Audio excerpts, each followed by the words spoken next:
When Russia annexed Crimea in 2014, it stole for itself an asset that Vladimir Putin later believed that he would be able to use in his full invasion of Ukraine 8 years later. And for a while, Putin was right. He loaded Crimea with so much military equipment, along with the Black Sea Fleet, that the peninsula was a clear threat to Ukraine. But Ukraine has been chipping away at that threat. Now, Crimea is less an asset and more of a disastrous liability for Putin. It's becoming increasingly clear that Russia is struggling to defend the annexed territory, from which it thought it would be launching a huge number of its attacks. Ukraine just landed a devastating blow in Crimea, at a base that it struck only a couple of days before, and Russia has suffered notable losses there. On December 20th, Defense Blog reported that the Security Service of Ukraine, or SBU, had launched a second strike against the Belbek airbase in Crimea in the span of just a handful of days. The first of those attacks destroyed key air defense systems at the base, including some radar systems Russia needed to direct the fire of its S-400s and fighter jets. Now, with a safe aerial pathway seemingly secured, Ukraine seems to have decided that hitting Belbek repeatedly until Russia is able to sort out its radar issue is on the menu. And the SBU did just that on December 20th to take out a pair of fighter jets that Russia uses both defensively and to launch combat operations against Ukraine.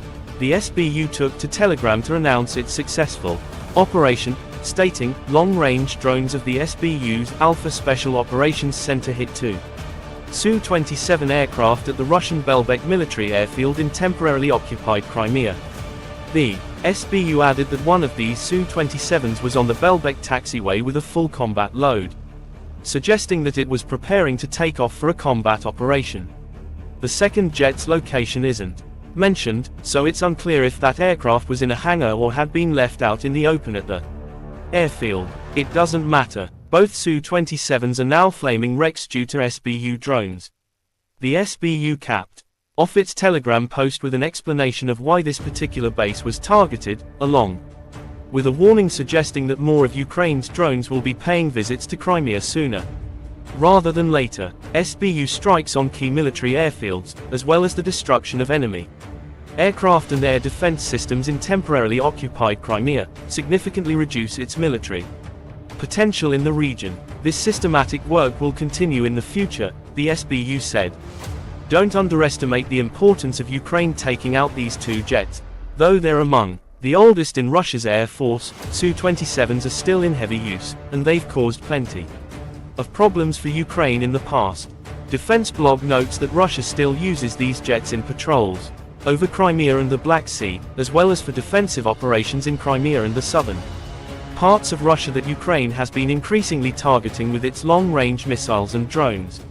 Plus, as Army Recognition notes in its profile of the jet, the Su-27 is also useful as an attacking threat, beyond a range of air-to-air missiles that the jet's pilots use to destroy incoming drones and missiles. Assuming they can score hits, a Su-27 is capable of carrying heavy bombs weighing between 100 and 500 kilograms, or 220 and 1,102 pounds.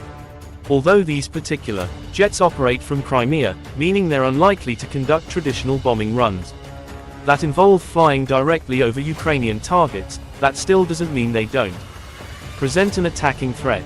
Why? 2 words: glide bombs. Made by converting a standard dumb bomb into a semi-precise long-range weapon by way of a wing kit. Glide bombs are heavy, powerful, and they have been shattering Ukraine's cities and infrastructure since at least May 2024. That's when the BBC reported on Russia's increasing use of